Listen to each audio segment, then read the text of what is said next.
today we are going to talk about why the Yamaha R15 is not as good an option as it used to be. I mean, there are platoons of fans who are die-hard fans, and they get hard. They get hard by touching themselves on every picture of the R15 on the internet when the guy is leaning or touching his knees to the ground. That pretty much sums up what die-hard fans are. In my honest opinion, IMHO. So anyway, I mean, you guys wouldn't believe how big of a fan I was of R15. Well, it's one of the best handling bikes there is. It's a legend, really.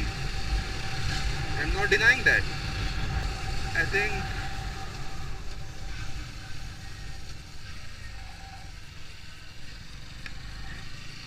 I should give you guys a little backstory.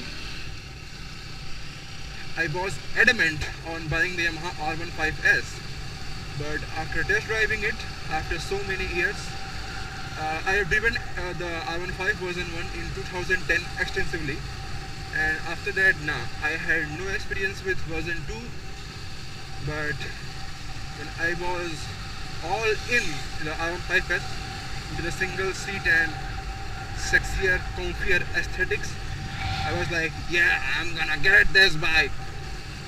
So I went on a crusade and I test drove the R15 version 2 and R15S back to back for a whole day, man. And I have written a 3,000 words long article on my experience and how the whole thing went down. You guys can read it. I remember the fame in your eyes. I'm lost in space, floating away.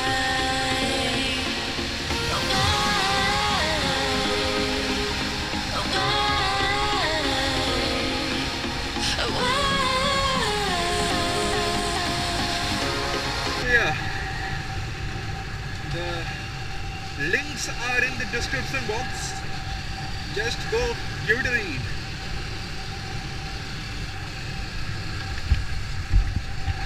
Coming back to R15, let's talk about the engine a little bit, because that's the sore point now. I mean, it has diesel cylinder, it has 4 valve, it has FI, all the good stuff. But what R15 fanboys don't realize that multiple companies are copying those good stuff. I mean, KTM's, even Pulsar RS200, Benelli's or any sub 2L bike, even the FI version of the Apache RTR 204B, they have closed loop FIs with O2 sensors. R15 doesn't have a O2 sensor. The FI, oh my god, that's a great corner, homies. Damn, bitch. I fucking need to take that corner.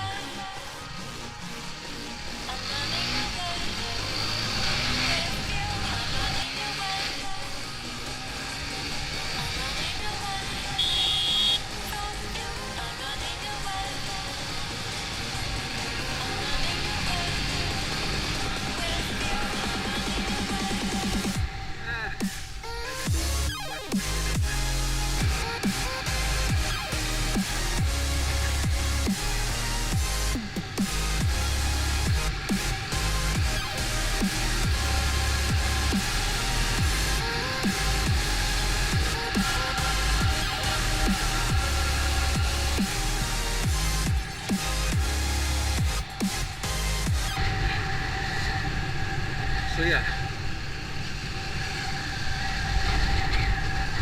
since the FI technology has been graduated, let's talk about the 4 valves. I mean, in 2008, it sure was revolutionary, man. hell, even Pulsar 135 has LS has 4 valves. Almost every premium bike has 4 valves now, man. The dazzle coating, well, the KTM engines have Nika seal coating, and Nika seal is kind of a superior technology. Even the RTR 200 has nano fix coating on the piston. I mean, there is a absurd phenomena going on. The R15 fans think that, ooh, the engine is so peaky on the R15. If we can just rev it past 9k, it will become a rocket, a phenomenal crotch rocket, huh?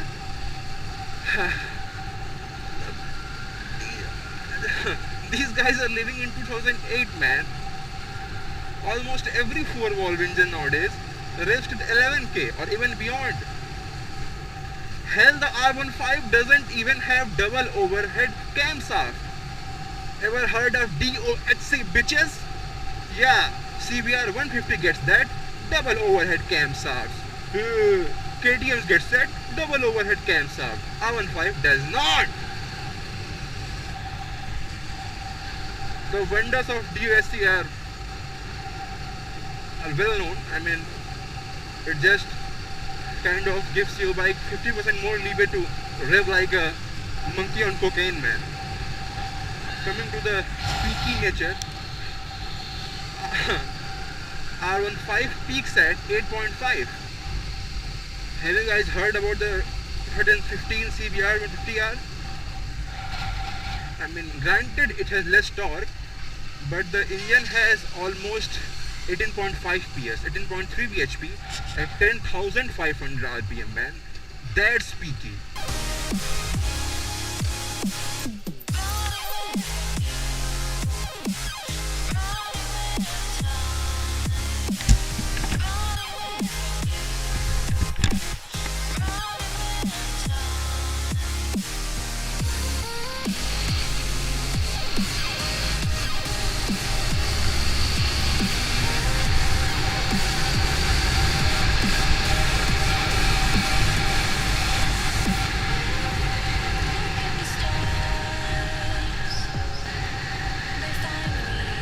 So the 0 to 60 times on the R15 kind of sucks now, but it's decent. It's decent in the 0 to 100 figures. You know why? Because when you get a clean tarmac without any obstructions, after few seconds you can keep the R15 in its power band, that is 7k to 10k. Just shift at 10, then it will come to 7, you will shift again. So it's in this power band and it gets a decent 0 to 100 times of 11.5 seconds, I guess. But in real world conditions, when there is traffic, when you can't always keep it in the power band, man, the torque on it sucks. I mean, if you are a guy who is like 40 or 50 kgs, then they are fine for you, but for a big guys like me, the torque simply sucks on that. Hell, even this bike is underpowered for me. My skills are well beyond Apache 200. Coming to the chassis now, the all hell break loose, the god tier chassis on the R15. It is still very good, but the RC series of KTM beats it. I mean, the RC 200 is just a better R15, you can say. It has a more potent engine, it has better technology, closed loop FI, Nika seal coating, double overhead camshaft setup, as good as chassis. It's not a better one.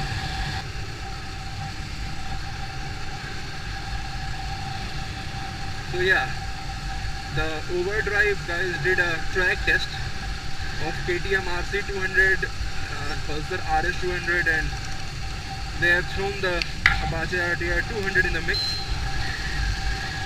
and due to the long straight on that Curry Motor Speedway, the RTR 200 was behind by merely 0.06 seconds. 0.06. Damn. Or it was maybe 0.6 seconds, I guess. And they have clearly mentioned that was only because the Curry Speedway has got a hella long straight, and we all know the top end power is kind of lagging on the RTR 200. But in the tight sections, it was as good, if not better, than the KTM RC 200 or the Pulsar RS 200 for that matter. R15 does not stand a chance in these big boys. I mean, it can't keep up. Guys, just come out of 2008, man. Come out of that mentality, you know.